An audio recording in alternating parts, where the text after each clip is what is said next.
Ho, ho, ho, come close, my merry friends. Pull up your blankets, wiggle into your coziest little spot you can find, and let your hearts get soft and warm, because tonight's story is full of snowy sparkles, cheerful surprises, and one very determined penguin. That's right, I said penguin. Far to the south, where the snow stretched bright and wide beneath the sky and the ice shone like glass in the morning sun, there lived a young penguin named Percy. Now, Percy was a cheerful little fella. He had shiny black feathers, a snowy white belly, bright eyes full of curiosity, and the sort of waddly walk that made everybody smile, even when he was trying very hard to look serious. Percy loved many things. He loved sliding on his tummy. He loved watching snowflakes land on his beak. He loved singing, and though most of the other penguins said his singing sounded like a teapot trying to whistle through a scarf.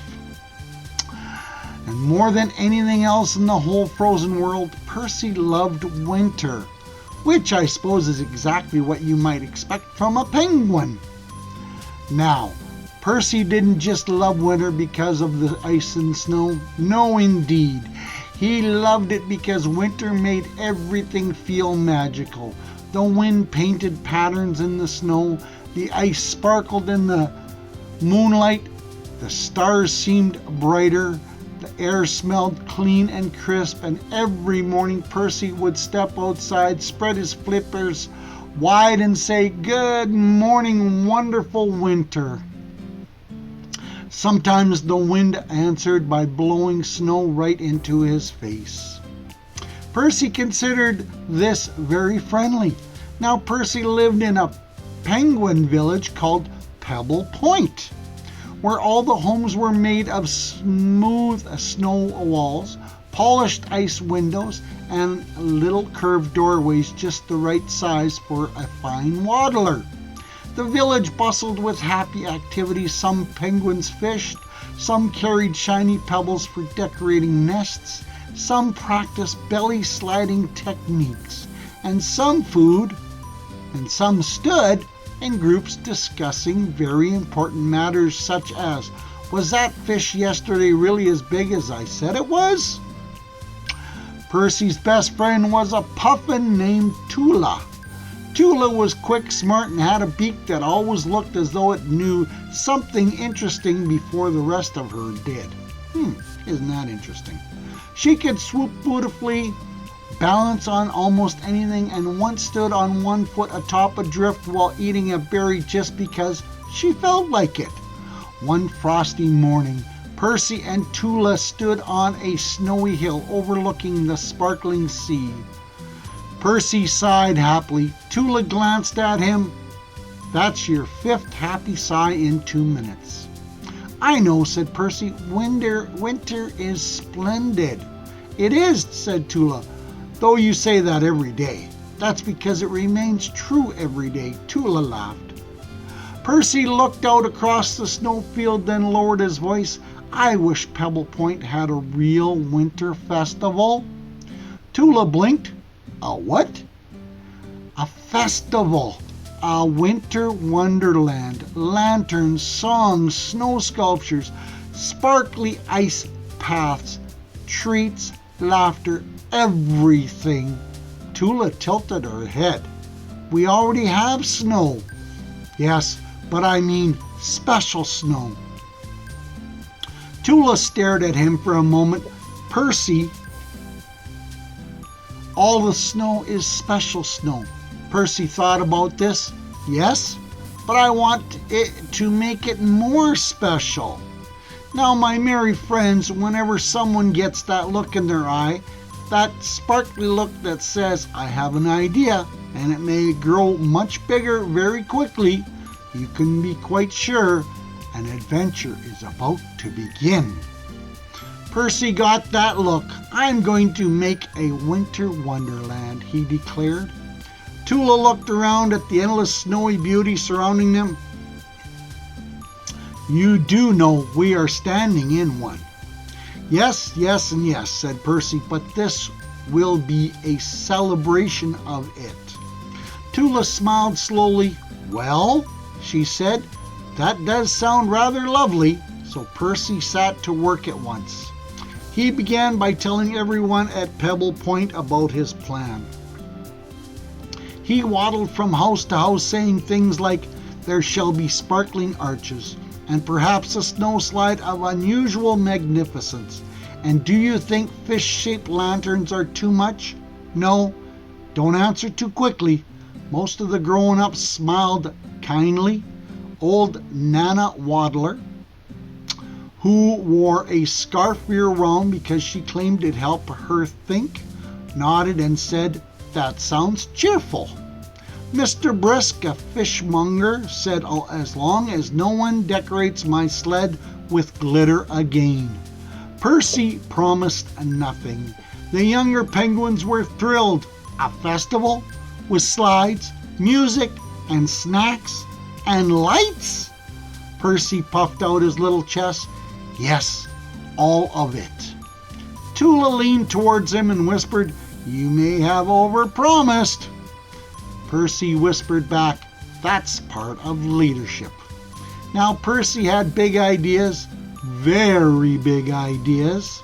He planned a nice archway at the entrance to the village, a snow maze, a grand frozen path lined with glowing lanterns, a hill for sliding races, a stage for songs, and, if possible, a giant snow penguin statue wearing a crown. Why a crown? Not a clown, a crown. Asked Tula. Because it's festive, said Percy. Fair enough. The first day of preparations began with enthusiasm. Percy organized a team to gather smooth blocks of snow for the archway. Another team gathered pebbles for decorations. Tula and 3 puffins collected little shells and shiny sea glass from the shore to tuck into the snow sculptures. Everything was going splendidly until Percy tried to supervise 6 things at once. Uh-oh. He waddled from the archway to the slide hill, to the sculpture patch, to the lantern table, and back again so quickly that he became what Tula later described as a flurry with feet. At one point, he accidentally told the Pebble team to bring lantern hooks to the fish shed and told the lantern team to polish pebbles for the snow maze. Nobody knew what was happening, least of all Percy. Soon the slide hill was half built. The archway leaned suspiciously to one side, and someone had decorated the fish shed with 12 lovely shells and 3 ribbons. Mr. Brisk came out, blinked once, and said, I don't hate it, but I do have questions. Percy stopped in the middle of the square, panting. Tula walked up beside him. You look like a penguin who has tried to organize weather. Percy slumped. I thought it would be easier. Tula looked around at the friendly chaos. A little penguin was wearing a lantern ring as a bracelet. 2 puffins were trying to carry the same snow block while arguing politely. Nana Waddler was calmly drinking tea in the middle of it all as if confusion was a normal decoration. Tula smiled. It doesn't have to be perfect to be wonderful. Percy groaned. That's something people say when things are definitely not perfect. Tula noted and nodded. True, but it is still true. Percy looked down at his flippers. I just wanted to make something magical. You are, said Tula. You just trying to do all the magic yourself. Now, that, my merry friends, is a wise little sentence. Percy blinked, then he looked around at everybody. No one seemed upset. No one had gone home. In fact, several penguins were laughing. The little ones were still excited. Even Mr. Brisk had kept the ribbons on the fish shed. Percy took a breath, then another. All right, he said. New plan. Tula perked up. That sounds promising. Percy climbed onto a snow crate and called out, "Friends of Pebble Point, I believe I have been trying to organize too many sparklers at once." This made several penguins chuckle. So Percy continued, "Instead of me doing all the deciding, let's each help create one part of the Wonderland together." Now the square grew quieter. Heads tilted, flippers folded, listening began. Percy pointed at Nana Waddler. "Nana, would you lead the lantern path? Yours are always the prettiest." Nana Waddler smiled over the rim of her teacup. "Gladly." "Mr. Brisk, would you organize the treat tables? You know where everything goes." Mr. Brisk nodded, "And I shall protect the fish snacks from unnecessary glitter." A cheer rose from the crowd. "Tula," said Percy, grinning, "would you lead the decorations and the snow sculptures?" Tula straightened proudly with artistic excellence. "And the little ones," Percy said, "can help with the slide hill, singing stage, and anything involving excitement and loud options." The little ones shouted, "Hooray!" which Percy took as an agreement. From that moment on, things changed, not because the work got smaller, but because the joy got shared.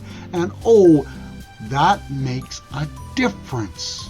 The lantern path became lovely. Nana Waddler and the other penguins strung glowing ice lanterns along the winding snow path, each one tucked into a little carved pocket of snow so that the light glowed soft and golden against the white. Mr. Brisk and his helpers arranged tables with treats, fish pies, berry biscuits, sea salt crackers, snow taffy, and warm cups of kelp tea for the grown-ups. The younger penguins built the slide taller than expected and then tested it 27 times for safety. Tula's snow sculptures turned out magnificent. There was fish, stars, puffins, penguins, and one surprisingly elegant snow crab. Percy walked beside everybody and then worked beside everybody, carrying blocks, smoothing paths, lifting lanterns, and trying very hard not to become a flapping snowstorm again. And as the days went on, something inside him changed too. At first, he wanted the Winter Wonderland to prove that he could make something grand. But now, he found himself smiling most when others smiled. When Nana Waddler lit the first lantern and said, "There now, that's cozy." When the little ones squealed all the way down the slide. When Tula stood back from the sculptures with snow on her beak and said, "Art has occurred." When Mr. Brisk, who was not known for emotional speeches, muttered, "Well, this is shaping up rather nicely." The day before the festival, fresh snow fell over Pebble Beach in silver tiny flakes. It covered the village like a soft white blanket and made everything gleam. Percy stood at the top of the hill looking down at the lantern path, the sculptures, the archway, and the stage. It was beautiful. It wasn't perfect. One side of the archway still leaned a bit like it had a favorite direction. The giant crowned snow penguin had one eye slightly higher than the other, and someone had absolutely placed a tiny fish hat on the snowy crab. But it was beautiful. Tula stood beside Percy, following his gaze. "Well?" she asked. Percy smiled so wide his cheeks nearly wiggled. "It's a wonderland." "It is. And I didn't build it alone." "No," said Tula, "you helped everyone build it together." Percy thought about that quietly. Then he said, "That's better." That evening the festival began. The sky turned deep blue and then violet. Stars blinked awake. The sea shimmered in the distance. One by one the lanterns were lit. Soft golden lights lined the snowy paths. The archway glowed, the sculptured sparkles, music drifted through the cold air, and the whole village gathered in delight. Children ran from the slide hills to the sculpture patch and back again. Families strolled beneath the lanterns. Friends laughed over cups of warm tea. The stage filled with songs, some beautiful, some enthusiastic, and one performed by a penguin trio who forgot the words halfway through and finished with humming and confidence. Everyone applauded anyway. Percy stood near the center of the square, taking it all in. He felt a warm little lump in his chest. Not worry, not nerves, something better. Gratitude. When Nana waddled up beside him, "Well done, young Percy." Percy looked up. "Thank you. You know," she said, "a Wonderland is not made from snow alone." "It isn't?" "Oh no, it's made from welcome." Percy blinked. Nana Waddler gestured around him. At the children laughing, at the lights, at the neighbors talking, at the stage, at the tables, at its heart. She said, "A Wonderland is a place where people feel glad to be together." Percy looked around again, this time not at the decorations, but at the joy, and suddenly he understood. The lanterns were lovely, the sculptures were fun, the slide hill was glorious, but the true magic wasn't in any one of these things. It was what they created together. Just then one of the young penguins tugged on Percy's flipper. "Percy, Percy, come see. We made a little snow throne beside the giant snow penguin." Percy laughed. "A throne?" "Yes, but only for honorable visitors." "And who was the first honorable visitor?" The little penguin thought deeply, then pointed at Percy. "You!" Percy laughed so hard he nearly hiccuped. "Oh no," said Tula, arriving just in time to hear this. "A festival throne? His head will never fit through the doorway now." But Percy shook his head. "Let Nana Waddler have it first," he said. "She made the lantern path glow." The little penguin nodded at once. "This is extremely honorable." Soon Nana Waddler was seated on the tiny snow throne, wearing a berry wreath and laughing so hard her scarf slipped sideways. Mr. Brisk went next, though he insisted, "I am only sitting here because someone must represent the snack community." By the end of the evening, nearly everyone had had a turn, and somehow that small silly throne became the most beloved part of the festival. Late that night, when the stars shone high and the last lanterns flickered softly in the snow, Percy and Tula sat together at the edge of the village. The Wonderland glowed behind them. "Well," said Tula, "your special snow turned out rather well." Percy smiled. "It did, and you survived leadership." "Barely." Tula nudged him. "You did more than survive. You learned." Percy looked back at the lanterns. "I thought making something magical meant doing something big all by myself. And now?" Percy watched as two little penguins ran laughing beneath the lights. "Now I think magic grows faster when everyone adds their little piece." Tula smiled. "That," she said, "is a very good thing for a penguin to know." Percy tucked his flippers against his sides and gave one happy sigh. Not dreamy this time, just full. And from that winter on, Pebble Point held a Winter Wonderland festival every year, where there was always lanterns, always songs, always a slide hill, always treats, and always at least one decoration that leaned a little, because Percy said it made the whole thing friendlier.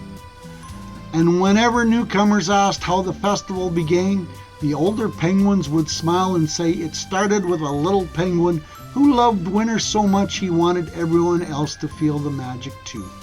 And if Percy happened to hear them, he would always duck his head and grin, because he knew something important now.